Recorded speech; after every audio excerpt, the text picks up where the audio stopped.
Welcome back to the 6th Gear Garage. Today, I'm going to get this used hatch ready for some fresh blue paint. This is for my wife's 2011 Ford Edge, which lost a battle when she backed into my 85 Toyota pickup. But that's alright because now I can show you all some bodywork and paint videos. First, I need to get it off the floor and up on a raised surface. So there's some parts that need to come off of the hatch first, like the spoiler, wiper, this center trim piece, the handle, and all the emblems. Then there's some parts on the inside to remove, like this plastic trim piece, because I'm going to paint the jambs to match. I want this to look like it came from the factory after it's repainted. I also have a used plastic bumper to repaint, but I'll cover that in the next video since some of the steps for plastic parts are different than this metal hatch. I've got some fishing string, or you can use dental floss, and I'm going to use it to remove the chrome emblems. Be sure to take pictures of where they are first so you can put them back on in the exact same spot. You can see there's some adhesive left behind, but I can scrape that off easily with my fingernail. If the adhesive isn't coming off easily, you can use a plastic scraper. Then, I'm using some prep spray to remove what's left. Next, I unbolted everything I could from the metal hatch. The less I have to mask off for paint, the better. Alright, I have all the pieces and parts pulled off. The spoiler I can resell to recoup some of the money I spent. I don't really need to paint that because the one on the car is fine. This trim piece I do need to repaint rather than reuse the one from the car because paint fades slightly over time and the 9-year-old paint on the edge might be lighter than the new paint I'll be spraying. Because these two will be side by side on the car, that will be noticeable. I tried to disassemble this farther, but the clips that held this black plastic piece started to crack, so I'll just mask that off when I paint. The handle comes out so I can get that area completely painted. You can see how much dirt accumulates behind these trim pieces.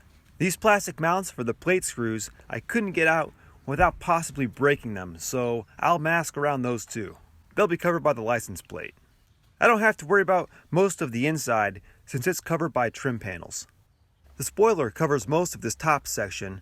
I'll only see the very edge. All this will be visible, so I'll have to prep all this for painting. I'm leaving the glass in because that's not easy to remove. Next, I cleaned the whole surface with some soapy water. That was dirtier than it looked.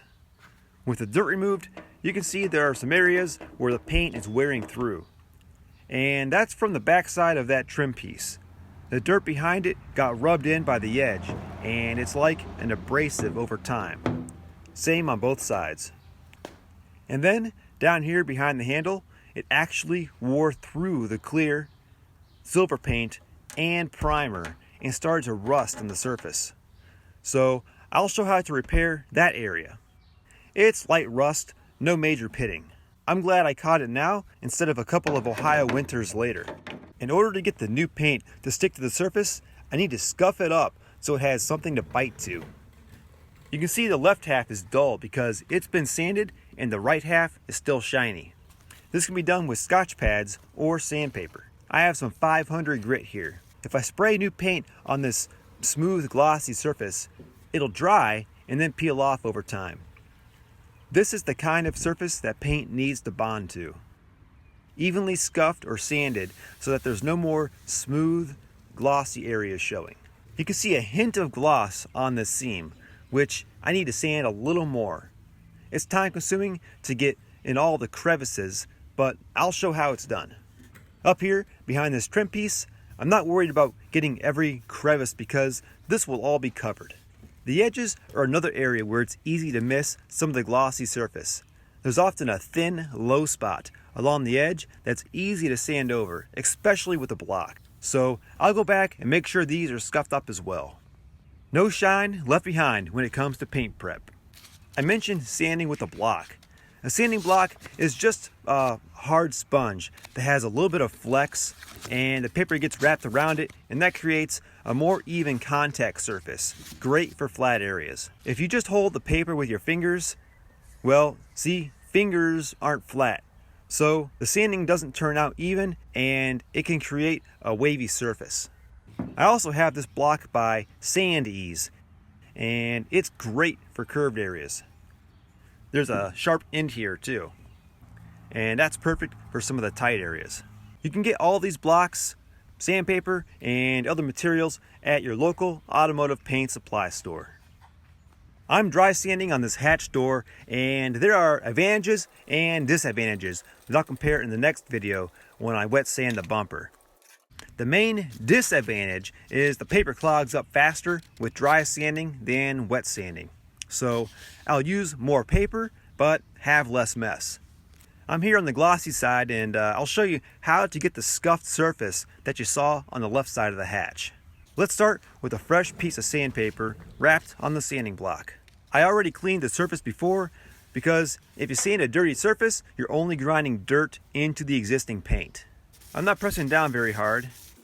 I'm just going in one direction for a bit, then switch and go the opposite direction, creating a crosshatch pattern. And just keep going in different directions. It works a lot better than only going in the same direction. Here's all the clear coat that I removed so far. For dry sanding, just keep a towel nearby and wipe the dust off the sandpaper. Back to sanding. You can see a lot of the gloss is already gone. Wipe time. Block sanding knocks down the high areas of the surface first. The glossy areas are the low areas, and that's just due to the orange peel of the factory paint. I can use the edge of the block to sand the smaller areas, like this little edge here. And I'm sanding in a crosshatch just like I did before. I'll do the same down on this edge. Here's a close look at the left side. And here's a better look at that orange peel. Most vehicles have some orange peel from the factory, which is normal when you have machines doing the painting. Some really high-end vehicles have little to no orange peel, as well as custom paint jobs on show cars. So as I continue to sand this area, those high areas will become level with the low glossy areas, and they'll be sanded to an even surface. Look here at this edge. It's completely dull because I've already sanded it plenty. Paint on the edges are very easy to sand through if you're not careful. Sometimes the edges are raised a little higher, and that means there's more of the pressure from the block being applied to a smaller surface area. So more friction means the sandpaper is removing more material. Here on this outside edge too, this one is even higher. Look at the amount of glossy, unsanded paint next to the edge. The sanding block doesn't touch any of that when laying flat because the edge is raised so high. I'm talking about less than 0.5 millimeter here, probably not visible to the naked eye until you take a sanding block to it. If I keep block sanding here, I'm likely to sand through the paint and primer on the edge, and I don't want to go down to the bare metal because then I'll have to prime before repainting. That's where the scuff pads are useful because they're soft and can form to different surfaces, putting the pressure where it's needed. Scuff pads have different abrasive ratings, and some pads could leave deeper scratches than the 500 grit paper I'm using. To avoid that, I just wrapped a piece of the 500 grit paper around the pad, making it a softer, more flexible sanding block. Body shop supply stores also have a range of sanding blocks in a variety of shapes and hardnesses, but this saved me a trip to the store. Now I'm using the tip of the Sand Ease block to get in the crevice of the edge, doing tiny cross-hatch strokes. And back to the paper on the scuff pad for the larger, more rounded crevice and area around the handle edge. Alright, overall it's looking pretty good. I have some shiny areas here that don't really matter because they'll be covered up with that trim piece. I just want to be sure I sand up past this line. That's the bottom edge of the trim piece. In these recessed areas, there's even more recessed spot welds. I'm not worried about those this is all covered up by the license plate. Here's an area I haven't touched yet, and this is visible across both sides all the way to the edge. There's a pretty deep groove there. In a perfect world, the glass wouldn't be here, but it's not easily removable, so I'm gonna have to work around it. It's sealed in with urethane and not worth the time and materials to remove and install, in my opinion.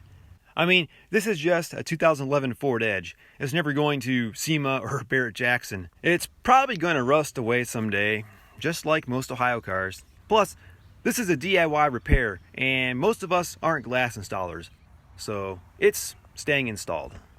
I put some painter's tape along the edge of the glass, and this is so I don't accidentally scratch it when trying to sand the paint along the edge. I wrapped it under where I could. So when I'm sanding in here and all down here, I can rub the paper on the tape and not worry about it. I tested it out on this side and it worked, so here's what I did. I have this old rubber squeegee made by 3M. I'm sure you could use a plastic spreader for Bondo too. And I wrapped the sandpaper around it to get up behind the glass. Then I just sanded along the edge, back and forth, switching directions too, for what seemed like forever. So after some tedious sanding with the squeegee, that's done. Now, if you notice the rounded edge here, that hasn't been done yet.